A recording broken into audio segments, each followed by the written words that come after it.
A very good afternoon and many thanks for joining us on Nationwide on the network service of the NTA. I am Ifoma Ojinta. The theme and logo for Nigeria's 60th anniversary celebration has been unveiled. President Muhammadu Buhari performed the ceremony to formally kickstart a series of activities commemorating the nation's attainment of the Diamond Age. State House correspondent Adamu Sambo reports that the event preceded the weekly meeting of the Federal Executive Council. It is to the glory of God and in celebration of the attainment of the Diamond Age of 60 by our great nation that I hereby unveil the prepared anniversary logo for this momentous occasion in our national history. With a deep feeling of national pride, President Muhammadu Buhari also announced that together shall be the theme of Nigeria's 60th anniversary celebration. Our founding fathers, in spite of the differences in faith, tribe, and tongue, came together to fight for Nigeria's independence. This shall be a befitting tribute to the struggles of our heroes past. The theme, the president emphasized, will keep the nation united and help the citizenry forge ahead, while the logo, a product of choice from the Nigerian people, forms the critical pillars which the modest commemorative activities will rest on. I am informed that the selected option depicts our togetherness, a country of over 200 million people whose natural talent, grit, and passion glitter like the precious diamond we are. This, to me, is a special appreciation to our most precious asset, our people. Everywhere you go, Nigerians are sparkling like diamonds in the pack. The neatly encrusted diamond on the nation's map, President Buhari said, symbolizes Nigeria's age of treasure, while the pear and dark green colors remind Nigerians of their warmth, welcoming spirit, and love, as well as the abundant human and natural resources. All these properties made us unarguably the most prosperous black nation in the world and Africa's largest economy.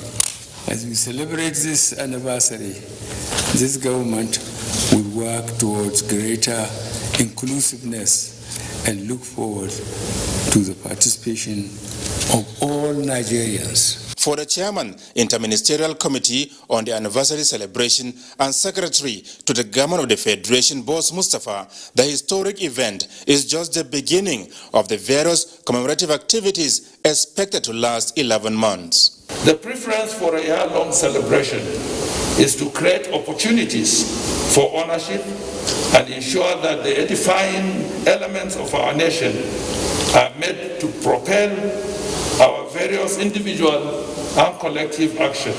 Therefore, post-October 1st activities to engage the private sector and the ordinary Nigerian will be the focus of the interim ministerial committee. Celebrating 60 years of Nigeria's independence without doubt calls for pomp and pageantry, but the federal government says with the COVID-19 pandemic forcing the global community to think and act differently has also foisted on the nation the imperative of a low-key celebration. From the State House, Adamu Sambo, NTA News. Despite the seeming delay in resolving the concerns of Nigerian traders regarding some stiff business regulation imposed by Ghanaian authorities, Vice President Yemi Osinbajo says the federal government will ensure that affected Nigerians get justice. The Vice President gave the assurance on Tuesday during a meeting with representatives of the Nigerian community in Ghana. In a release by Laolu Akonde, Senior Special Assistant to the President on Media and Publicity in the Office of the Vice President, stated that the meeting focused on the challenges facing Nigerians living in the West African nation, including the locking of hundreds of Nigerian-owned shops. Vice President Osinbajo strongly affirmed the commitment of the federal government to deal with the issues, assuring them of justice and stressing that there have been direct communications between President Muhammadu Buhari and President Akufo-Addo of Ghana, making formal complaints to him, and that conversation has been going on. The Vice President, however, urged all affected traders through their associations and leaders to submit a more detailed letter containing the number of affected shops and other relevant information that would enable the Nigerian government follow up effectively their Ghanaian authorities. Vice President Yemi Osinbajo urged Nigerians living in Ghana to remain law-abiding and to embrace peaceful coexistence, while adding that both governments would resolve the differences. The Vice President has since returned to Abuja. And the Information and Culture Minister Lai Mohammed has taken a pre-commissioning tour of the Watersmith Flow Station and Modular Refinery in Ohaji, Egbema local government area of Imo State. Anthony Forsin has the details. The pre-commissioning visit by the Information and Culture Minister Lai Mohammed, accompanied by the Minister of State for Education, is to have an idea of what the nation will benefit from the refinery when it comes on stream. The refinery, which is in its first phase of completion, will have the capacity to refine 5,000 barrels of crude per day.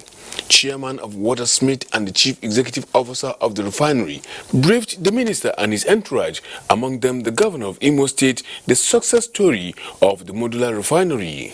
The refinery is expected to come on stream mid-October. Today, that from just exporting crude, Watersmith is adding value to crude, is producing many other, byproducts which will be consumed by Nigerians. But don't forget the job creation and the fact that they are going to transform the entire landscape of this local government. And besides, you know that there were so many licenses issued out for modular refineries. I have not heard of any of those licenses calling for pre-commissioning visit or being commissioned. So it means that it is only Watersmith, in the real sense of it, that has actually utilized that license. So it's something federal government must appreciate, and then Nigerians indeed should also appreciate. Watersmith Refining and Petrochemical Company had the full support and guide by the National Content Development and Monitoring Board, whose executive secretary described the Watersmith Refining and Petrochemical Company as a true Nigerian model, putting in perspective the capacity of Nigeria's local content in modern-day technological exploits for sustainable growth and development. In Owerri, the Imo State capital, Anthony Forson, NTA News. The agricultural sector has the capacity to provide the needed job and food security in Nigeria as farmers continue to heed to President Muhammadu Buhari's agricultural revitalization initiative. These were words of the Minister of Agriculture and Rural Development, Mohammed Sabo Nanono, when he visited Malam Alu Farms, Birnin Kudu, one of the leading farms to key into this drive in Jigawa State. Ibrahim Bello Gunda reports. Agriculture remains the key to Nigeria's economic diversification, hence the administration of President Muhammadu Buhari's resolve in supporting Nigerians who are into small and large-scale farming for food security, job creation and economic sustainability. To this end, the Minister of Agriculture and Rural Development, Mohammed Sabo Nanono, visited one of the farms, taking the lead in the President Buhari's vision for agriculture in Birnin Kudu, Jigawa State. The visit is to encourage and support such initiative as the minister and his entourage inspected the farm's animal husbandry machinery, greenhouse technology for vegetable cultivation and fertilizer blending plants, among other sites. I'm very happy with him, and I think it is a duty for us to support him to continue this important project. We heed to the call of Mr. President that we should all go to farm. Thank God we are back to farm, and we decided to do smart farming with technologically based farming, so that what you put is what you get. From Dutse, Ibrahim Bello Gunda, NTA News. Now, the radiance of the sun brings light, warmth and energy to fire the embers of man's endeavor. Life on Earth would be impossible without the sun. Yet, excessive exposure to it will be harmful to life on Earth. September 16th every year is set aside to celebrate the preservation of the ozone layer, which serves as a shield from the sun. Onange Fineface reports. In recognition of the important role the ozone layer plays in human survival and life on Earth, the global community in 1985 adopted the Vienna Convention for the protection of the ozone layer. The convention resolved to cut out 99% of ozone-depleting substances in response to human activities which were creating a hole in the shield provided by the ozone layer to protect Earth from harmful ultraviolet rays from the sun. Ozone-depleting substances include gases used in cooling, such as refrigerators and air conditioners. When these substances get into the atmosphere, they break the ozone layer gaseous shield and allow more ultraviolet rays than is needed from the sun to get to the Earth, exposing humans to medical conditions like cataracts and skin cancers. The excessive rays also cause damage to plants and the ecosystems. If government will provide available public transportation, people will reduce use of their cars. Because if you reduce the use of your cars on the road, you are minimizing the carbon emission. International Day for the Preservation of the Ozone Layer this year 2020 commemorates 35 years of the Vienna Convention and successes recorded in the reduction of greenhouse gases and other emissions considered harmful to the environment. Today, if you go to the Niger Delta region, particularly if you go to River State, where they're flaring gas, we're dealing with soot. Even before COVID-19, people in River, their environment, their air has been polluted. The slogan for the day is Ozone for Life. It serves as a reminder for humanity to continue to protect the ozone layer and natural ecosystems for the benefit of future generations. Onengiye Fineface, NTA News. Now, Dr. John Osanwa is with me in the studio to speak more on preserving the ozone layer. He is a trained climate renewable energy and environmental health law expert. Doctor, it's good to have you in our studio. It's good to be here. Okay, let's start with those harmful stuff that damage the fragile shield. Yes. What are they? Well, they are some of the things that you're familiar with. The refrigerants, the things we use primarily for cooling, tend to contain chlorofluorocarbons, we call it. And those are things that are harmful to the ozone layer. Also pesticides, aerosols, even hairspray can contribute because those things are always pressurized. And so we need to be very mindful of the types of products that we use with relation to the environment. Okay. Now, that means human activities depletes the ozone layer. Yes. So how can this be addressed? Well, we need to, when you look at the sources, you also find your solutions from those sources.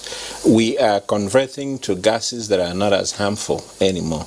In refrigerants, a lot of countries have banned those substances which cause harm to the environment. So we're switching to better substances, environmentally friendly substances. So that's one way. The other way is to also, in our daily lives, to look at those things, as I mentioned, hairspray and pesticides, insecticides, those things that we use that are not natural. There are other ways we can contain pests within the house without resorting to those things that harm the environment. So the crux of the matter is that we need to alter our behavior, become more aware, and that's exactly what today is designated to do. Today is the day to look at how we can create awareness, how we can get people involved. Beyond the individual action too, we need to look at governmental action. A lot of countries are signatories to the Montreal Protocol, which calls for banning some of these substances. So we need to look at what government is doing. Is government complying with the protocol? Nigeria has signed the protocol. Are we doing what we need to do to observe the protocol? Then we also need to look at things like gas flaring, as the report I mentioned, in the Niger Delta region. Some of the gases that cause climate change also contribute to ozone depletion. So they are harmful both on the ground and also in the atmosphere. Okay, if not addressed, what are the consequences on human and environmental health in Nigeria? The human body is not designed to withstand bombardment of ultraviolet radiation, but the sun gives a lot of things. The sun gives us warmth, activates photosynthesis, which is necessary for life, but the sun also gives us ultraviolet radiation. So the ozone layer is a natural layer that God put there to protect us. So when we use these chemicals on the ground, they migrate upward and they strip away the ozone layer. So now you have those dangerous rays hitting us straight. Those rays, they cause interference with our telecommunications equipment. On the skin, they cause skin cancer. They lead to blindness, cataracts. They also, for women, they also lead to wrinkles. If you're exposed to so much radiation, your skin will wrinkle faster than it would ordinarily. Okay, so we all have a role to play in addressing this issue. Yes. Now, talk to the government. What should they do, particularly the government, in addressing this issue? The government should increase awareness. If not for COVID, one would ordinarily see a number of activities happening today in commemoration of the ozone preservation day, but we are not seeing much this year. So government should increase awareness. Government should also teach our children, because this year's theme talks about ozone for life, and is a two-pronged theme. We're looking at the fact that ozone shield is crucial for life on the planet. But we're also saying ozone for life, meaning we need to be vigilant. We need to protect for life. Okay, thank you very much, Dr. Osonwa. It's been a pleasure having you here. Thank you. Talking about preservation of the ozone layer. Thank you very much. Thank you. Now, Mina is in our Enugu studio, standing by with more reports on preserving the ozone layer. Over to you, Mina. Thanks, Ifoma. Good evening and welcome to Enugu. Environmental experts in Enugu State have emphasized the need for the people to shun all unfriendly activities capable of damaging the ozone layer. The advice became necessary as the world marks World International Day for the preservation of the ozone layer. September 16 every year is designated by the United Nations General Assembly as International Day for the preservation of the ozone layer. The ozone layer, a fragile shield of gas that protects the Earth from harmful portions of the rays of the sun, thus helping to preserve life on the planet. The phase-out of controlled uses of ozone-depleting substances and the related reductions has not only helped protect the ozone layer for this and future generations, but has also contributed significantly to global efforts to address climate change, protect human health and the ecosystem by limiting the harmful ultraviolet radiation from reaching the Earth. With the year 2020 theme as Ozone for Life, environmental and scientific experts are calling on residents to avoid commonly used chemicals like fluoride, chloride and iodine, that are found detrimental and extremely damaging to the ozone layer. Avoid consumption of gaseous, dangerous gases dangerous to the ozone layer due to their content and manufacturing processes. Example of such gas is carbon dioxide. Minimize the use of cars because of its combustion. Depletion of ozone actually causes so many problems, like skin burns, even species disappearances. In fact, perturbation, the issue of ecological disturbances. So if there is no ozone layer, the sun will come direct to us, and it's so harmful to the body, especially for those people, the albinos. So it's very important to protect the ozone layer. They are optimistic that for the sustenance of the health of the ozone layer, citizens should abide by the environmentally friendly activities in accordance to world best practices as already outlined. The Chief of Army Staff, Major General Tiko Borontai, has charged the officers of the Nigerian Army to develop a positive attitude towards their assigned duties in view of the demands of effectively securing the country. He gave the charge at the end of the 4-day Nigerian Army Regimental Sergeant Major Convention in Owerri. Reina Ohiri has details.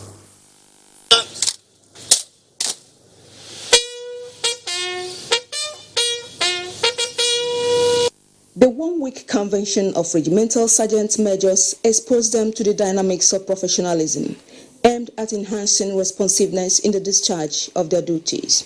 The Chief of Army Staff, represented by Chief of Administration, Major General Usman Yakubu, charged the participants to ensure maintenance of peace and order within the barracks and also ensure that issues of welfare are promptly attended to.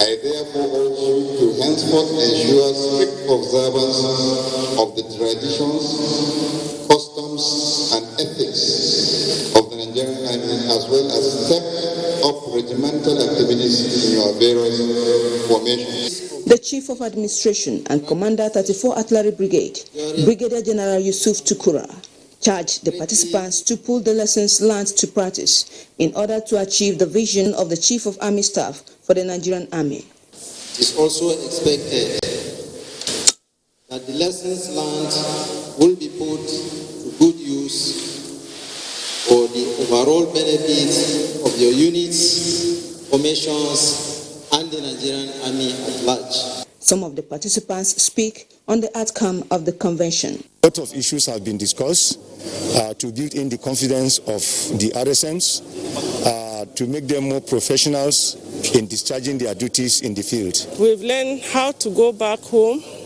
to our various division units, formation, and give our soldiers the best training so far.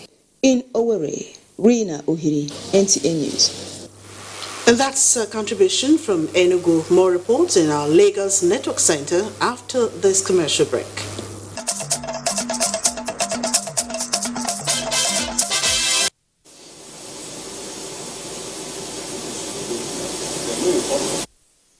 And thank you for staying on to Nationwide. And from the zone, we start with transportation. The Minister of Transportation, Rotimi Amechi, is currently on an inspection tour of the Lagos-Ibadan Standard Gauge Rail project.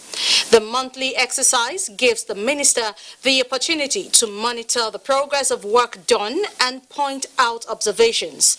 The minister, alongside top officials of the ministry and management staff of the Nigeria Railway Corporation, started the inspection exercise from Ebute Meta operational train station before embarking on a 156 kilometers journey along the rail corridor.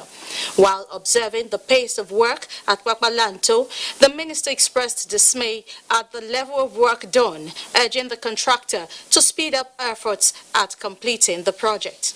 The laying of rail tracks at the entire stretch of the 156-kilometer project has been completed, while construction works are still ongoing at the 10 train stations along the corridor.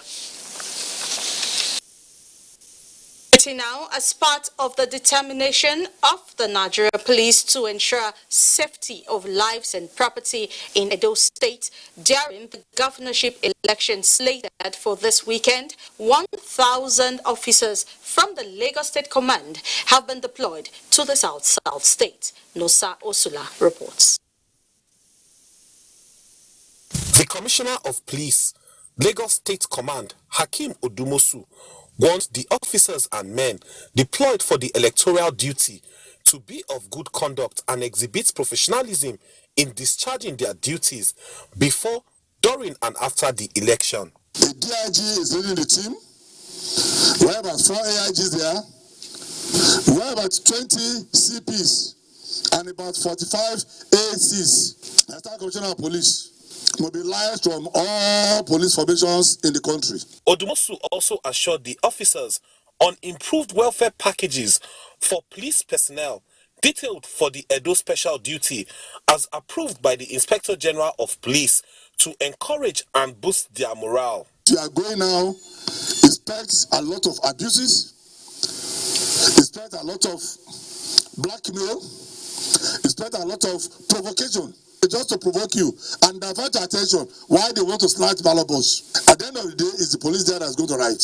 The commissioner, who had earlier arranged executive buses to convey the personnel to Edo State with fully armed escorts, urged them to do away with any conduct that is capable of denting the image of the force and truncate peaceful conduct of the election in Edo State. In Lagos, Nosa Osula, NTA News. So much from the zone. Ifoma, is back to you. Thank you very much, Adiola. 6 of 7 occupants of an uncompleted building which collapsed this morning in Aba, Abia State are feared dead. Benson Osadebe reports that as at 1 o'clock this afternoon, all 6 were still trapped under the rubble of the building said to have collapsed at about 5 o'clock in the morning. 3-story building still under construction occupied by some homeless people collapsed in the early hours of today following Tuesday's downpour, leaving 6 occupants trapped after one was rescued. Just opposite my house here. I just woke up, I saw something like before I could say Jack Robinson, the building collapsed. Chairman, Institute of Building, Abia State, one of the early callers at the scene of the incident, traced the building collapse to non-involvement of experts in the construction. Let the right person that the law has empowered to construct buildings, let them construct it. And if they construct it and it collapses, they will be held responsible. As at the time of filing this report, officials of the State Relief and Management Agency were on their way to rescue the victims. The building, which collapsed at number 85 Azikiwe Road, brings building collapse in Aba to 4 this year. In Aba, Benson Osadebe, NTA News. And to political matters, the People's Democratic Party has organized the grand finale of its governorship campaign with optimism of having a good outing this Saturday. Its national chairman, Uche Secondus, and visiting governors, both serving and former, called on the electorate to vote for the People's Democratic Party. Elizabeth Omoko has more. It is the grand finale of the PDP governorship campaign in Edo State. Card-carrying members and supporters from the 18 local government areas are here in Benin to hear from the national leadership who are also in the state to honor the candidate and incumbent governor, Gordon Obaseki, ahead of the Saturday's election. The leader of the campaign council for Edo State, Yensam Wike, sets the tune for the campaign. I believe this guy is if the nation nobody will read except it will be free and fair, not so. But we will make sure National Chairman of the party, Uche Secondus, and Chairman South Governors Forum, Ifan Yokowa, give reasons why they should return the candidates. The governor is a performer. Everybody will come back and say as the PVC. And security agencies, we appeal to you to maintain law and order, no intimidation. Governor Gordon Obaseki addresses the crowd. We need to go back and tidy up. We don't campaign, we don't say the people there with us. What do you remain now? We go organize ourselves for the election. And by the grace of God, we will win. Labour leaders and teachers also endorsed the incumbent governor. As the electorate prepare to cast their votes on Saturday, the People's Democratic Party (PDP) is confident of winning the governorship election in the state. In Benin, Elizabeth Omako, NTA News. Meanwhile, the All Progressives Congress in Adamawa State has stressed the need for unity of purpose within its members with the view of reclaiming power in the state come 2023. The party faithful, led by the senator representing Adamawa Central at the upper chamber, Aishatu Dahiru Ahmed, at a caucus meeting in Yola, resolved to bury their difference and work in the interest of the party. Simon Asha tells us more. Adamawa State, which before now used to be an APC-led government, lost its seat at the 2019 gubernatorial election to People's Democratic Party, PDP. Here in your midst this afternoon to discuss strategy. In order to right the wrongs of the past, the senator representing Adamawa Central Senatorial District, Aisha Dahiru Ahmed Binani, led other members of the National Assembly in a stakeholders meeting of the party to fine-tune modalities on how to bring back aggrieved members to resolve their differences for the betterment of the APC in future elections in the state. We shall soon embark on statewide membership drive as arrangements to that effect are being worked out by the National Caretaker Committee. We must maintain strong bond of unity and not to allow rumors and divisive elements to create problems amongst us. We should not be distracted by anybody. Let us just forge ahead and make sure we deliver Adamawa State to APC 2023. Alliancing with the National Convention Planning Committee under Mala is very important, very key to us at this point. It will help us in so many ways, including putting to rest some of the rumors that are unhealthy for the party that can bring division in the party. In Yola, Simon Asha, NTA News. Following rumors of impeachment of the Taraba State Governor, Darius Ishaku, and the Speaker, Joseph Konini, the State House of Assembly has passed a vote of confidence on both to douse tension in the polity. Joseph Osen reports that members cited achievements recorded by the leadership of the Governor and Speaker as remarkable. For the past 2 weeks, rumors surrounding impeachment of Speaker Taraba State House of Assembly Joseph Konini and the State Governor Darius Ishaku for non-performance has been paddling in the social media and public discussions across Taraba State. To clear the air, 21 out of the 24 members of the State House of Assembly conveyed and entertained a motion on the impeachment threat under matters of urgent public importance. So, Mr. Speaker, I have no reason why some mischief makers would like to promote crisis where there is none. So I'm keen behind my brother. 4 of us, we deem it fit to pass the vote of confidence. If more than that, we will do that. The vote of confidence be passed on the Executive Governor of Taraba State as regards Mr. Ishaku and the leadership of House of Assembly with all the amendments proposed. Those in favor to say aye. Aye. Those against to say nay. The ayes have it. In Jalingo, Joseph Sound Utsen, NTA News. In the meantime, wife of the APC candidate in Saturday's governorship election in Edo State, Professor Idia Iziyamo, says women empowerment captured in the simple agenda of her husband will address unemployment and the interests of women. She was guest at a micro enterprises enhancement scheme of the National Directorate of Employment for Edo Women and Youths. Udwak Obong Achibong reports. As at the last official census, women in Edo State are 49.5% of the population, and the effort of the federal government to uplift them has become imperative. Professor Izeyamu said such empowerment is one of the many programs the APC will bring to Edo women and other citizens if APC takes over power in the state. We will promote the participation and leadership of women in all aspects of decision making and advancing their economic justice. And will create cooperatives across the state which will give loans to market women as farmers so as to increase productivity. The artisans are going to be carried along. The market women are going to be carried along. Because when you follow, they say, follow who don't roll. Have you not so? About 2,000 Edo women and youth have benefited from the scheme by the National Directorate of Employment, which Director General was represented at the event.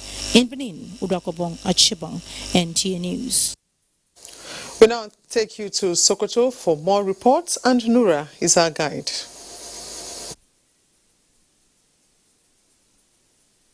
Thank you, Ifoma, and welcome to Sokoto.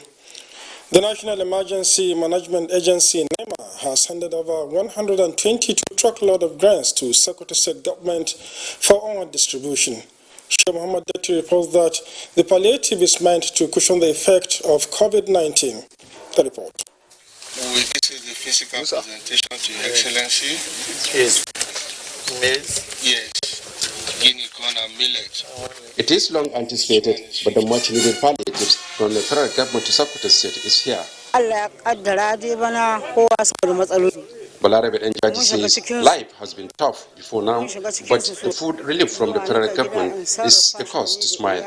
Director of Relief and Rehabilitation of NEMA, Dr. Onimode Bandele, who represented the Director General of NEMA, retired Air Vice Marshal Muhammad Mohammed, said the over 1,700 metric tons of maize and 1,785 metric tons of sorghum, as well as over 173 metric tons of millet is meant to cater for 80,405 households. Direct the State Emergency Management Agency, frontline local government authorities, and other response agencies to be fully prepared. Carrying out public enlightenment campaigns, targeting vulnerable communities to undertake mitigation action. It is only right for governments all over the world, and in particular Nigeria and the Sokoto State, to come forward to get some relief. The move is aimed at providing succor to vulnerable members of the society affected by COVID-19 restrictions. In Sokoto, Sheikh Muhammad Dati, NTA News. You're still watching Nationwide on the network service of the NTA. We'll take another break. More reports in a moment. Do stay with us.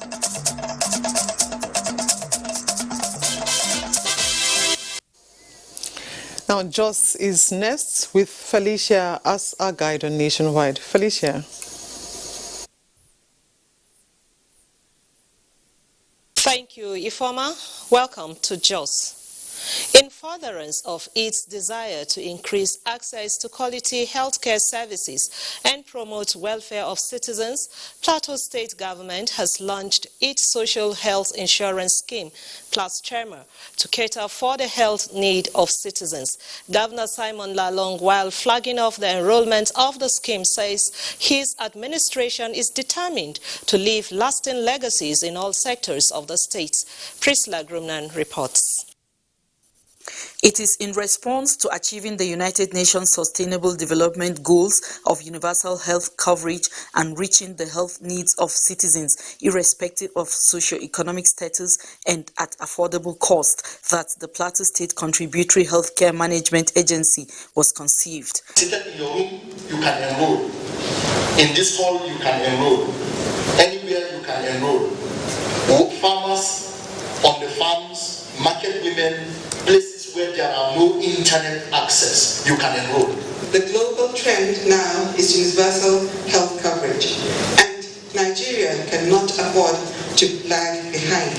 This feat, Governor Lalong says, underscores his government's focus in upgrading health facilities to global standards through the Lalong Legacy Project, with the construction of 6 hospitals across the 3 senatorial districts of the state.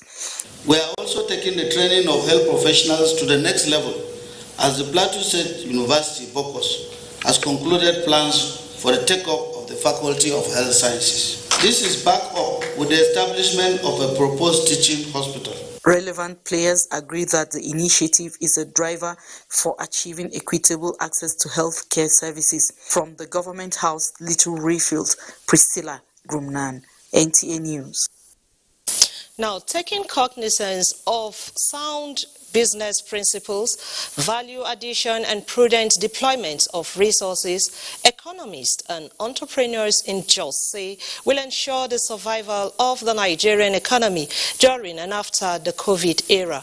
Ndayan and Bagyang took up some experts on survival strategies that, if applied by government, can bring back the economy on sound footing. COVID-19 has altered the world economy, putting a lot of strain on business activities.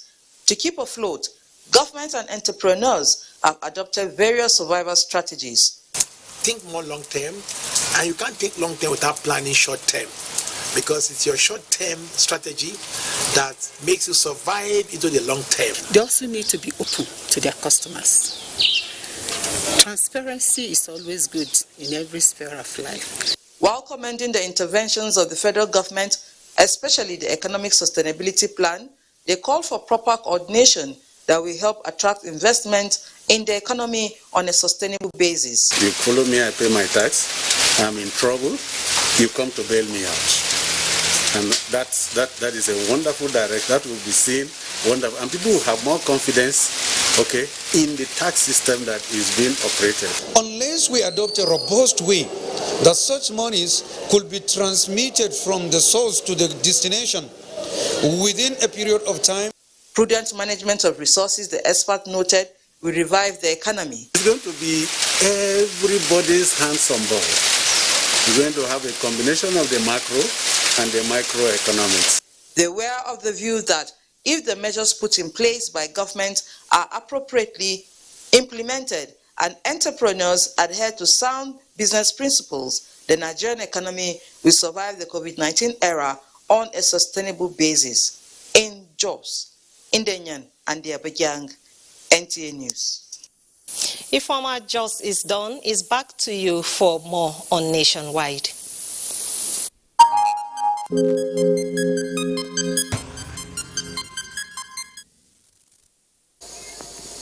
And for an update on COVID-19, current data from the Nigeria Center for Disease Control, NCDC, shows 19 new cases of COVID-19, bringing the number of confirmed cases to 56,478 in the country. Of these new cases, Lagos has 33, Plateau 27, Kaduna 17, Ogun 6. The FCT confirmed 4 new cases, while Anambra, Ekiti and Nasarawa states recorded 1 each. On the cases per state chart, Lagos leads with 18,696 confirmed cases, followed by the FCT with 5,451 cases, and Oyo has 3,221 confirmed cases. 44,430 recovered patients have been discharged, with 1,088 deaths so far recorded. The air component of Operation Hadarindaji has eliminated several armed bandits and destroyed their logistics facilities in massive airstrikes conducted in the Kwambana forest area of Zamfara State on the 15th of September 2020. This was part of air prohibition missions executed under subsidiary Operation Wutandaji to rid the northwest of the country of armed bandits and other criminal elements. The location was designated for attack after human intelligence reports and confirmatory intelligence surveillance and reconnaissance missions established the fact that some cluster of huts and other structures at the edge of the forest are serving as hideouts for notorious bandits leaders Sani Mochoko, Damina and some of their fighters. Osun State's Governor Gboyega Oyetola has ordered full investigation into the alleged death of a suspected fraudster during a chase by men of the Joint Task Force JTF in Osogbo. Correspondent Shegu Lawale has the report. Tuesday evening, when the accident occurred, irate youths in the Ido-Osun area of Osogbo took to the street in protest against the alleged unprofessional conduct of the Joint Task Force in an attempt to arrest 4 suspected Yahoo boys who were occupants of the car. For fear of being mobbed by the irate youths, no one could be approached for comment on camera, as yours truly hid his identity. This is the wreckage of the vehicle that conveyed the 4 occupants suspected to be fraudsters being chased by the men of the Joint Task Force in Osogbo. As I speak, there is tension across major parts of Osho State, especially Osogbo City. People are living in fears. Serious tension. We gather that one of them lost his life during the chase, and 3 others are critically injured and are still responding to treatment in an undisclosed hospital. In the meantime, the police authority has commenced investigation into the incident. And I want to assure the good people of Osogbo and Osun State in general that we will definitely get to the root of it. Whoever is ultimately identified to have caused that accident will definitely be brought to book. Meanwhile, following the tension created in Osogbo, the Osun State capital, Governor Gboyega Oyetola, in a statement, had appealed for calm, urging the youths not to take laws into their hands by hurting more people or destroying properties. The governor, while also appealing to the families of the deceased and the injured, called on the police to immediately launch an extensive investigation into the circumstances and events that led to the reported death of the suspect during the chase by the Joint Task Force. In Osogbo, Segun Lawole, NTA News. Drivers protest closure of Niger State roads. Heavy-duty truck drivers driving through Lapai-Peku Road have appealed to the Niger State government to allow passage. Musa Mika reports that some of the heavy-duty truck drivers lament loss of lives of their livestock. This is the mood at the scene of blockage on the Lapai-Peku State Road closed to articulated and heavy-duty trucks by the Niger State government. Muntari Gusau, one among the many truck drivers who got trapped in Lapai en route to Lagos, says 5 of his cows are already dead. We have been blocked from passage. I have lost 6 of my cows and 4 sheep.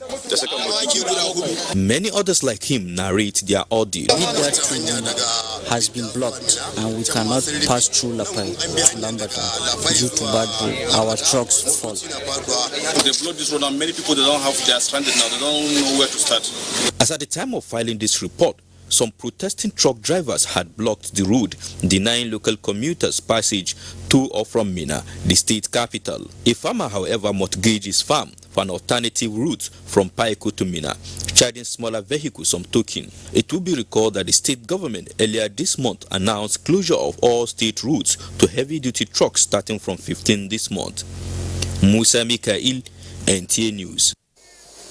The Center for Social Justice has carried out surveys across 5 states of the country in an effort to have a Nigeria where women and girls, particularly the vulnerable, live a life free from violence and harmful practices, as well as improving the sexual and reproductive health of women and girls.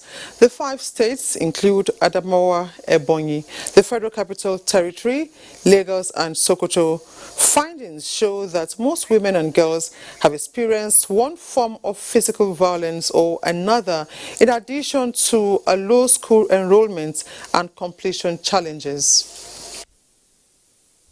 Budgets were made, but you hardly found releases to address to these issues. And also, in most times, the budget that the vote they give to them is extremely low. But even the low monies that are appropriated, they never got to be released. Contrary to the Child Rights Act and Child's Rights Law, which is established by Lagos State, 10.9% of girls had experienced early child marriage, and we see that they don't give consent, being that they are less than 18 years. The non-governmental organization, which is in collaboration with United Nations, Spotlight Initiative and other international organizations, recommends that government should increase funding and enact laws that will respond to sexual and gender-based violence in the country. And now sports. 87-year-old former IAAF President Senegalese Lamine Diack jailed for corruption. Details with Badi Adeleye on Sports Updates. The federal government has continued to receive commendation over the regrassing of the Moshood Abiola National Stadium, Abuja. Alex Okonkwo, an England-based media consultant and sports analyst, believes it is high time the Super Eagles returned to Abuja for their home matches. The minister, he is saying, let's give the infrastructure so that our national teams can come and play. So he started by already showing it by making the stadium, playable, a good place to receive the Super Eagles. So it's going to be great. It's going to be something of pride. Rehabilitation work on the Mimbo pitch is progressing, with construction workers now at the soil maintenance stage. Elsewhere, Bundesliga clubs have been reportedly given the green light for fans to return to the stadia for the start of the 2020-2021 season, which will kick off on Friday.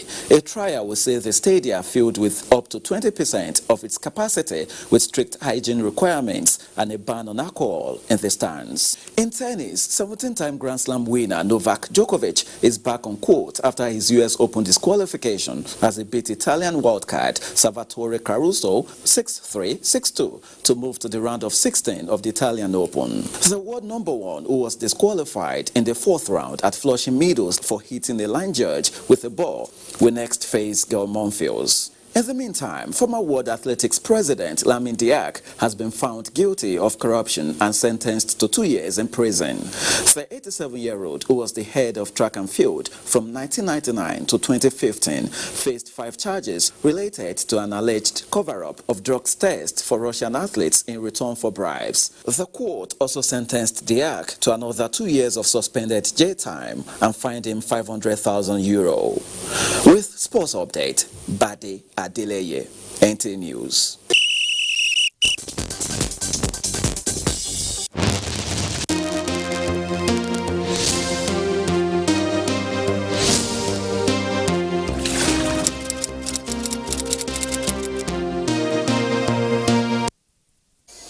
And that concludes Nationwide for today. We thank you so much for watching. I am Ifoma Ojinta. 24 hours a day, 7